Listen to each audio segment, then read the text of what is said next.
اسلام آباد news desk. Doctor نے جب مجھے کپڑے اتارنے کو کہا۔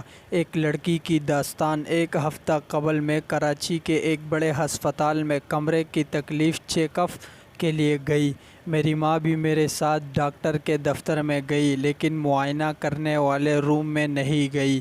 یہ ایک چھوٹا سا کمرہ تھا۔ کمرے میں صرف 2 آدمی تھے، ایک نرس اور ایک خود۔ میری تکلیف کی نوعیت اس بات کے متقاضی تھی کہ میں اپنی شلوار اتار کر ڈاکٹر اور نرس کو معائنہ کرنے کی اجازت دوں۔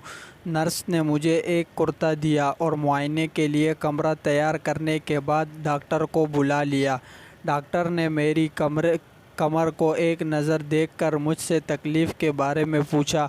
میں نے بتایا کہ سرجری کے بعد مجھے کمر کے نچلے حصے میں درد رہتی ہے۔ اس نے میری کمر دبائی اور مجھ سے پوچھا کہ دبانے سے کوئی اثر محسوس ہو رہا ہے یا نہیں۔ میں نے ڈاکٹر کو بتایا کہ کہاں درد ہے اور کہاں نہیں۔ جب معائنہ ختم ہوا تو ڈاکٹر نے اچانک میرے جسم کے پچھلے حصے پر زور سے ہاتھ مارا۔ میں نے اسے معائنے کا حصہ ہی سمجھا، لیکن یہ میرے لیے حیران کن تھا۔ اس نے پھر بتایا کہ اب کوئی درد نہیں ہوگی۔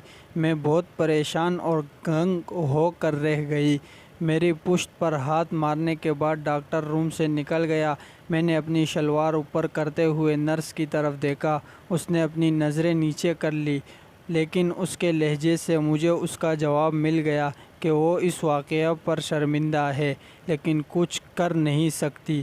میں روم سے نکل کر ڈاکٹر کی دفتر میں پہنچی، جہاں میری ماں میرا انتظار کر رہی تھی کہ پتہ چل سکے ڈاکٹر کا کیا کہنا تھا۔ ڈاکٹر نے کہا کہ کوئی بڑا مسئلہ نہیں ہے اور میں بالکل ٹھیک ہوں۔ اس نے میری طرف دیکھتے ہوئے پلکیں تک نہیں جھپکی اور میں نے نظریں نیچے کر لی۔ ماں نے پریشانی کے عالم میں پوچھا کہ درد کی پھر کیا وجہ ہو سکتی ہے؟ ڈاکٹر نے کہا کہ یہ کوئی بڑا مسئلہ نہیں ہے، نہ ہی اس کے لیے میڈیکیشن کی ضرورت ہے۔ آپ اس درد کو نظر انداز کر لیں، یہی کافی ہوگا۔ ہسپتال سے نکل کر گھر جاتے ہوئے وہ لمحہ بار بار میرے ذہن میں آتا رہا۔ میرا چہرہ بجھ گیا تھا اور ماں یوں پوچھ رہی تھی کہ آخر کیا کیا جو تم بالکل خاموش ہو گئی ہو؟ تب میں نے اس واقعے کو ہمیشہ کے لیے اپنے دماغ میں دفن کرنے کا فیصلہ کر لیا۔ مجھے جب بھی یہ واقعہ یاد آتا ہے، میں اسے جھٹک دیتی۔ میں پوری طور پر نہانا چاہتی تھی، کیونکہ مجھے ایسے محسوس ہو رہا تھا جیسے میں پلید ہو چکی ہوں۔ اپنے آپ سے مجھے نفرت محسوس ہو رہی تھی۔ نفرت کا لفظ بھی میرے احساسات کو بیان کرنے کے لیے چھوٹا محسوس ہو رہا تھا۔ میں اس حمل کو کسی بھی طرح معمولی قرار نہیں دے سکتی۔ میں کسی طرح اس شخص کو بے گناہ قرار دینے کی ہمت کر پا رہی تھی اور نہ کوئی وجہ ڈھونڈ پا رہی تھی۔ میں نے کوشش کی کہ اس ایک عام سی بات سمجھ کر بھول جاؤں، یا یہ سمجھ لوں کہ اس نے مجھے ایک چھوٹی بچی سمجھ کر مذاق کے طور پر ایسا کیا ہے، یا پھر شاید یہ اس کا اپنا انداز تھا۔ بات چاہے جو بھی ہو، کسی بھی ڈاکٹر کے لیے کسی حالت میں یہ جائز نہیں ہو جاتا کہ وہ اس طرح اپنے مریض کو ہاتھ لگائے۔ نہ ہی یہ طبی معائنے کا حصہ تھا۔ کولے کو چھونے جسم کے کسی اور حصے کو چھونے سے بہت مختلف ہے۔ یہ ایک معمولی یا قابل فراموش حرکت نہیں ہے، خاص طور پر ایک مرد ڈاکٹر کے لیے ایک خاتون مریضہ کو اس طرح چھونا تو بالکل ہی نامناسب ہے۔ کسی کے جسم کے حساس حصوں کو چھونا جنسی حملے کے زمرے آتا ہے۔ آپ شاید سوچ رہے ہو کہ ایک چھوٹے سے واقعے کو میں اتنا بڑا بتنگڑ کیوں بنانا چاہتی ہوں۔ اب میں اس کو دوسرے الفاظ میں بیان کرتی ہوں کہ ایک بڑا سرجن کراچی کے ایک بڑے ہسپتال میں بیٹھ کر کسی لڑکی کی پشت کو دوران معائنہ چھو لیتا ہے۔ کیا اس کی یہ حرکت آپ کو چھی کرتی ہے؟ میں اس